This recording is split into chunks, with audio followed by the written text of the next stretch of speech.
Hello darlings, it's Saturday afternoon and the next hour of this Saturday afternoon is going to be all about Formula One and momo.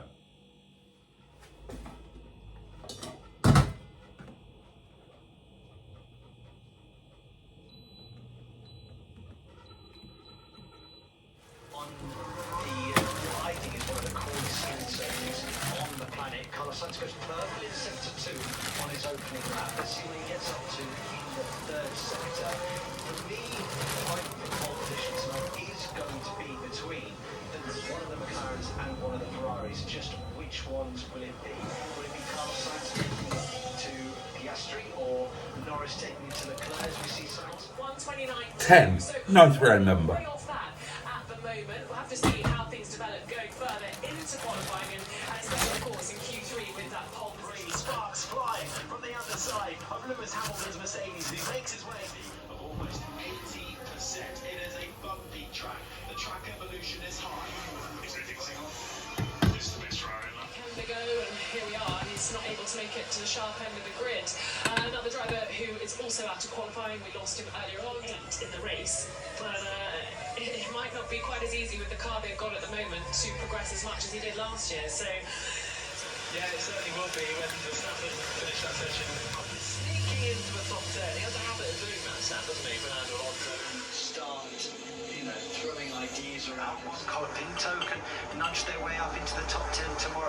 It changes not only the positions, but many millions of euros going into the development for next year's car. So well, I enjoyed the momo and the Formula One pretty much in equal measure. Now then, I thought I've done nothing of any note today. Certainly haven't done anything other than cooking momo worth filming, and I would like to put a video out tomorrow. So I thought I might do a little bit more personal history. Some of you seem to be interested in that, and I thought that today I would talk about sport and my history with sport. Now, some of you know that I am an ex-athlete, a very ex-athlete, some might argue. So that means that I have or had what you might call my sport. But I didn't choose my sport. My sport was chosen for me, and the moment it was chosen for me was at the moment of my birth. I was born, my father took one look at my thighs and said, he's going to be a sprinter. As it turned out, he was right. But my father wasn't talking about a sprinter like Linford Christie. Perhaps I didn't have the lunchbox for that. On my father's side, there was a history of athleticism in the family, certainly on the male side. My grandfather was an Olympic athlete, and my father was also a champion athlete. My father was talented across a few sports. He was an excellent boxer, an excellent weightlifter, a fearsome and feared rugby player, but the sport that captured his imagination and went on to be his lifelong sport, and the sport in which he became multiple champion and record holder to this day, was cycling. And that meant that cycling was going to be my sport, whether I liked it or not. My father had me on a bike pretty much as soon as I could walk, and I was effectively in training, proper training, from the age of about 7. I don't recall being given a choice about this, but equally I don't recall ever not wanting to do it. So if I was a victim of my father's passion and choice, then I was very definitely a willing victim, because the bicycle pretty much became my life for as long as I can remember. Maybe it's because every young lad wants to spend time with his dad and please his dad. Maybe it's a natural thing. But yeah, there was holidays were youth hosteling tours with my dad, much to my mother's horror, because at the age of 7, 8, 9 years, my father would be making me put in 100, 120 mile days for 7 days at a time. I can vividly remember being so exhausted towards the end of some of these trips. I can vividly remember my father having to push me for the last 10 or 20 miles. And I don't mean push me emotionally or encourage me, I mean literally push me, because I was simply too exhausted. I was a tiny little kid, and I was putting in distances that adults in training would struggle to do. You know, looking back, it was absolute bloody madness. These days, a father would probably be accused of child abuse for putting the kids through something like that. But at the time, I just thought it was fun. And of course, I was a member of the cycling club, and there would be the club run on a Sunday, and it just was an entirely natural, I was going to say evolution, but no doubt my father planned it all along, that I would start racing from a very young age. And that's exactly what I did. There would be evenings where, and again, this is at a very young age, I can remember my father would take me out, and he would be on his bike, and I would be sitting beside him on his wheel, as the parlance of the sport has it, and he would ride at evens, and I would be instructed to keep up. Now, evens is a cycling term, and evens means 20 miles per hour, and it's kind of the first yardstick in a form of cycle racing called time trialing. You're not considered to be anywhere near seriously racing unless you beat evens. So in other words, unless you cover the distance at an average speed of over 20 miles per hour. And I can remember my father, and this is at a ridiculously young age, taking me around various local time trial courses with me sitting grovelling on his back wheel as we trundle along at a steady 20 miles an hour. Now, back then, cycle racing in the UK was split into various categories. You had the vets, or veterans, and that was for the over 40s. You had seniors, which were the 18 to 40 year olds. You had juniors, which were 16 to 18 year olds. You had juveniles, which was, I honestly can't remember, it was up to 16 year olds, but I can't remember what the lower tier was. And then before that you had the first category, which were schoolboys. And I started racing as soon as I was able to, as a schoolboy. Now, memory obviously gets a little bit hazy.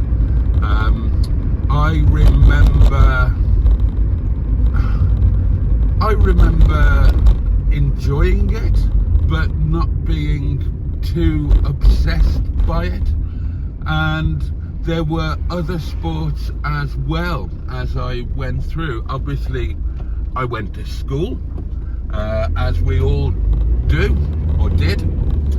And I would play football at school, I would play rugby, all of the normal things. The only thing I showed any skill for really was rugby. I was a pretty decent number 8, but as things went on, then I was never going to do anything with rugby because of the injury risk when I started taking cycling more seriously. And I can't remember when the switch flicked from doing things for fun and to please my father and suddenly becoming fiercely competitive and obsessed and saying to myself, at least, this is what I'm going to do. Honestly, we can't remember when that happened, but it did happen.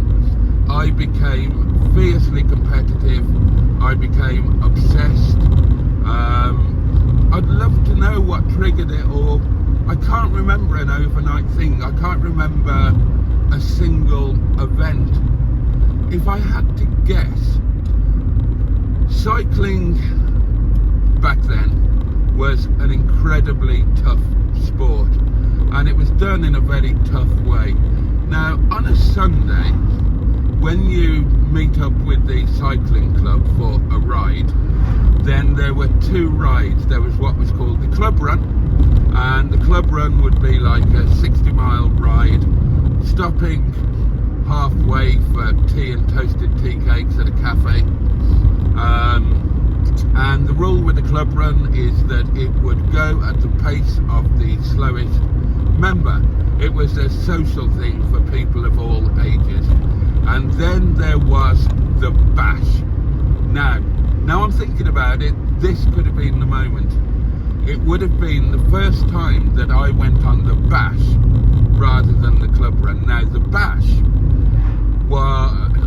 was the ride done by the racing lads from any given cycle club.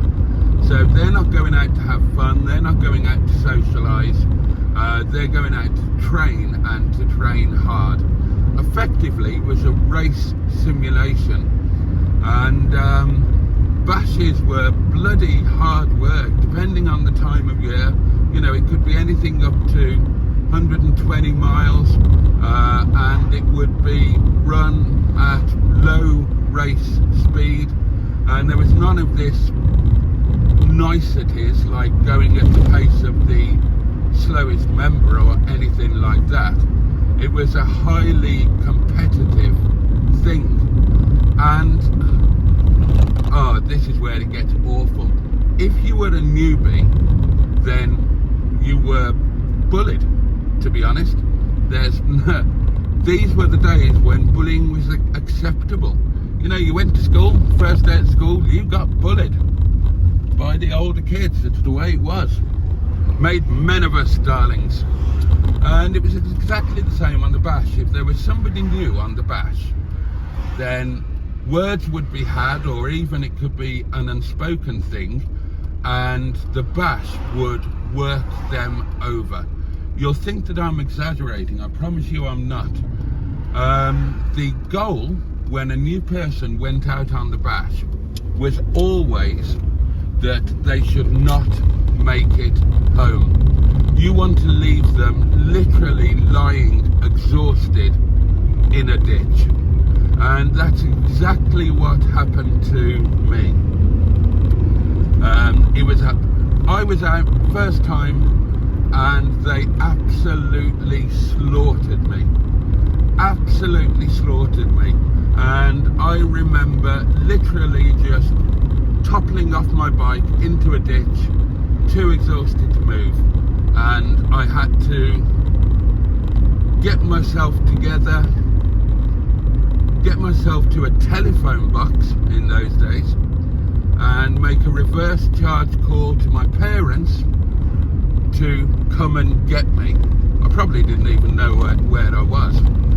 And with hindsight, looking back, you can see a reason behind doing this, because cycling was such a tough sport that you might as well weed out the ones who are never going to do any good at it right from the first day. And if you get a kick in like that, and you just want to crawl away with your tail between your legs, then it wasn't the right sport for you. I never felt like that. When I got home that day, got into a hot bath, always the first thing you did. I remember lying in that bath thinking, right, and I ran through my mind exactly who was on that bash. They were all adults, by the way, and I was a kid. I can't remember what age I was. I was probably 12 years old, something like that, and they were all seniors, grown adults who were racing cyclists. So, I mean, it really was a terrible form of bullying, but you knew what you were letting yourself in for. My father knew what I was letting myself in for. But I was determined to do it. And I remember lying in that bath, and I remembered, and I can still remember to this day, every single person who was on that bash. And I lay there in that bath, legs in agony, thinking, right, I'm gonna do each and every one of you bastards. Yeah, that was probably the moment, looking back, that I started to take things pretty seriously. And it might sound dramatic, but every racing cyclist of my generation or previous will have a very similar story. Certainly my father had an almost exactly similar story. The same thing happened to him a generation before, and he had exactly the same reaction to it. And so I decided that I would sacrifice my childhood, my teenage years and my adolescence to the sport of cycling, and that's exactly what I did. And I trained hard, and I trained old school. I had ideas of my own. I had a coach, but I had ideas of my own. For example, I was obsessed with style, but there was madness there was method in my madness, and there was reasoning behind my madness, because I reasoned. I saw the way that other people rode, and it's called marginal gains these days. I was all over marginal gains back in the day, and I thought that all of their needless movement was wasted energy, and I thought that any movement that didn't involve propelling the bicycle forwards in a dead straight line was a waste of energy. So I used to train with an orange in a stocking. I put an orange or an apple or some kind of fruit like that in a stocking, and I tied it to the top tube of my bicycle. You would probably call it a crossbar. Its proper name is a top tube. And all the time that I was training, I would be looking down at the orange, and if the orange swayed in that tight, if it swayed either side of the top tube, I knew that I was allowing too much lateral movement. So I trained myself to be able to give maximum effort whilst that fruit stayed directly underneath the top tube. So in other words, I'm not wasting any energy pushing the bike left or right. I'm finessing my style in such a way that all of my effort is going towards moving the bicycle forwards. The other thing I was very aware of was aerodynamics, and again, this came from an intuitive thing. I used wind noise. I didn't go by what anybody else said. I didn't go by anybody else's ideas. I used wind noise. So I would go out and I would ride along at 30 miles an hour, and at 30 miles an hour on a bike you get wind noise, and I would just adapt my body into different styles, different shapes, so that I could gauge which position I had the least wind noise, because all of your effort is put into overcoming wind resistance, And the faster you go, the more wind resistance there is. And I knew on some level that the least wind noise there was, the more aerodynamic I was. So that's what I worked on. And I developed what was considered at the time to be quite an extreme position. I remember everybody telling me that it was too extreme and that I was wrong and blah, blah, blah, blah, blah, blah. And I changed my position on the bike, and the handlebars went down and further and further down. What people didn't realise is that I was doing stretching exercises 3 or 4 times a day, so that I would become supple enough to be comfortable in a position that other people wouldn't be able to maintain for, oh God, well, not for very long at all. It would be too uncomfortable. And if you ever saw pictures of me back in the day, then my back was absolutely horizontal. Absolutely horizontal. I was a lot lower and flatter than pretty much anybody else.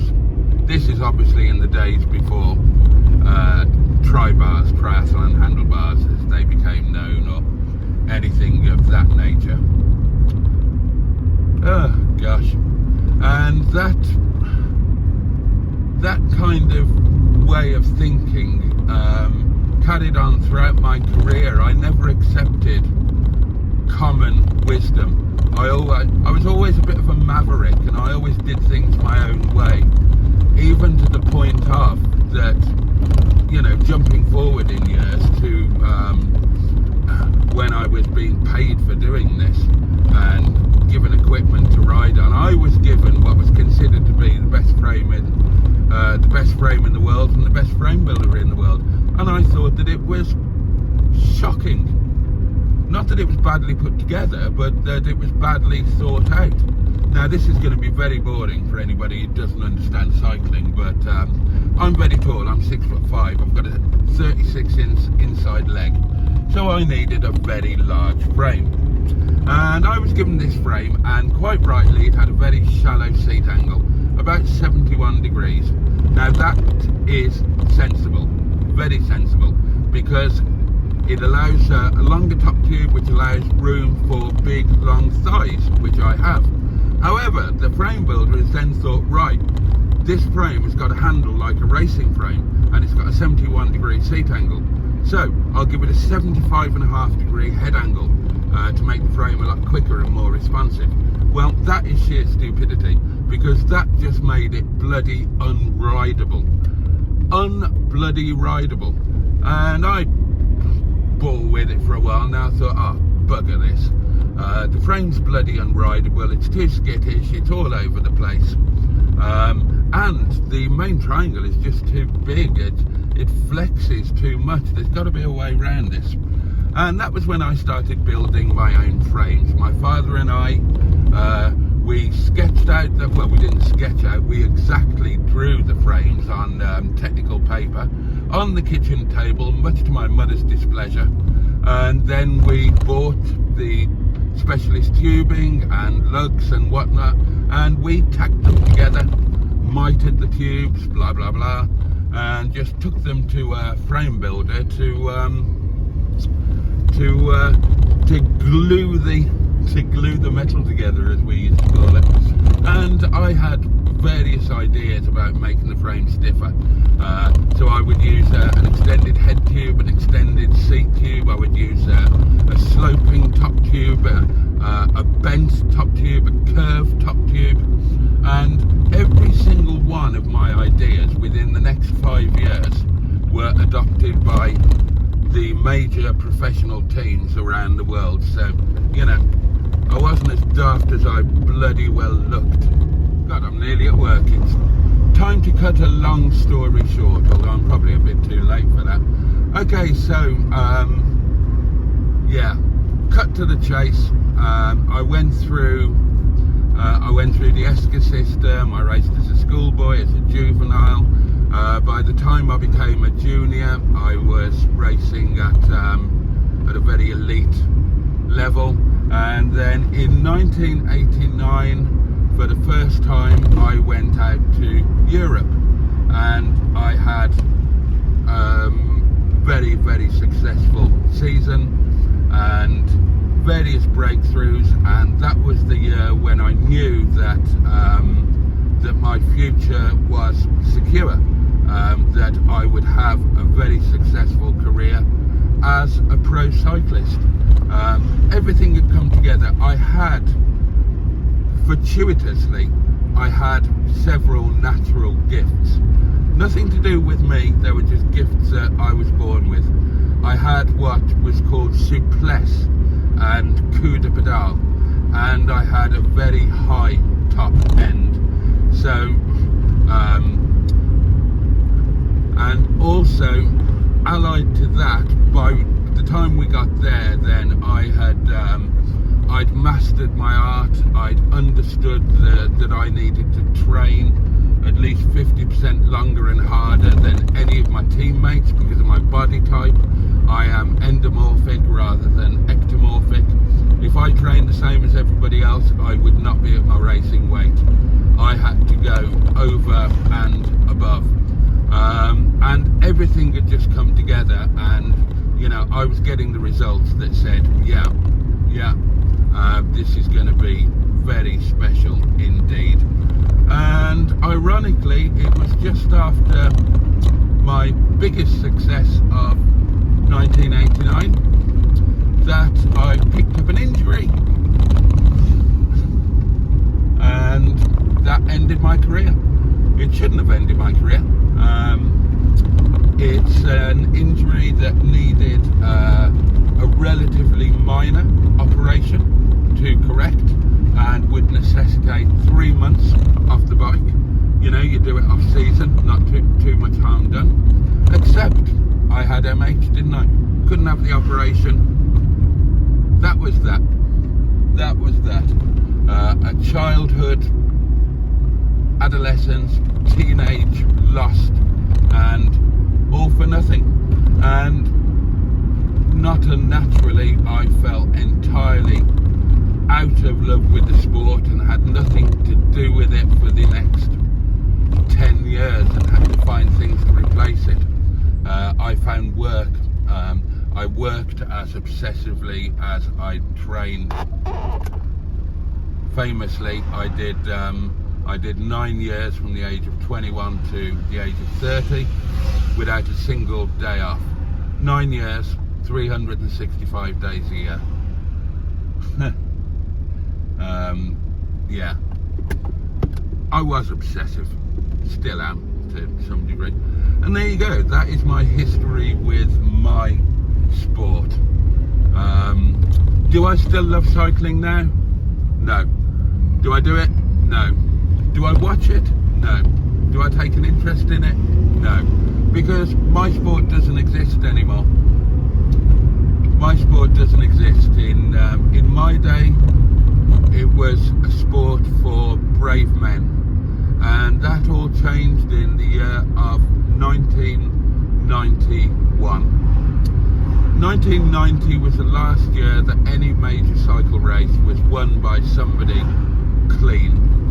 Every single race since then has been won by somebody who is on a very advanced drug, performance enhancing regime, and it just changed everything. Drugs were about in my day, but the only things that were available, like amphetamines or whatever, they would mean that when you were on a bad day, you would still be able to compete at somewhere near your norm. They didn't make you any better than you naturally were. Whereas the drugs that came in from 1991 onwards, I'm talking about EPO, blood doping, whatnot. Although, to be fair, blood doping was around in the 80s. Blood doping started with the Americans at the 1984 Olympics, but nobody did it outside of that. Yeah, the drugs that came along in 91, they could turn a cart horse into a racehorse. and they took all of the bravery out, and they took all of the, and it just changed it. I've got no interest in it. I've tried watching various bits, but it's a joke. It's an absolute joke, and it's embarrassing to look at now. So I don't look at it. And of course now we've got double doping because, oh, and don't pay any attention to anybody who says, oh, it's clean now. There was this period when it was dirty. It's not clean. It's not clean. It never will be again. Every professional cyclist takes drugs. Every single one. Full stop. End of story. Because if they don't, they can't compete. And if they can't compete, nobody will employ them. So, in other words, if one person is taking drugs, and nobody would deny that, they all are. It's just the way it is, and you know, enough people come clean now and told you. Everybody knows. But of course, there's also mechanical doping now. You know, bicycles with hidden motors inside. And again, it's an open secret. You know, somebody falls off their bike, has a crash, and the pedals keep bloody going round because they didn't have time to turn the motor off before they crashed. Absolute craziness. So yeah, I have nothing to do with cycling anymore. So sport that I enjoy. I'm passionate about Formula 1. I'm passionate about boxing. That's probably it. Yep, that's probably it. When I had a television, then there are other things that I would watch. I would watch Wimbledon or major tennis events. I would watch the snooker. Since I gave up television, then nothing is quite so accessible. I have to make an effort. I have to watch it on an iPad or listen to it on the radio, which is what I normally do. And yeah, the only things I make that effort for are Formula 1 and boxing. And that kind of brings us up to date, because today has been a double whammy. We've had the F1 qualifying earlier, and tonight we've got a very interesting and important heavyweight clash for one version of the World Championship, and it's AJ Anthony Joshua against Daniel Dubois, and it should be a good fight. I've got no way of watching it, but I will be tuning in live on BBC Radio whilst I'm working. So yeah, there you go. I'm sure that's bored the pants off the vast majority of you, and sorry about that. So I will bore you no further, darlings. I will bore you no further, and I'm actually going to say good night now rather than later on as usual, because I might be listening to the boxing on the way home. So I'm going to say thank you for watching or listening, if indeed you have been. Thank you for your company as always. It really wouldn't be the same without you, and wish you all a safe and peaceful night, and enjoy the rest of your weekends. Take really good care of yourselves, my lovelies. Much love from me, and I look forward to seeing you next time.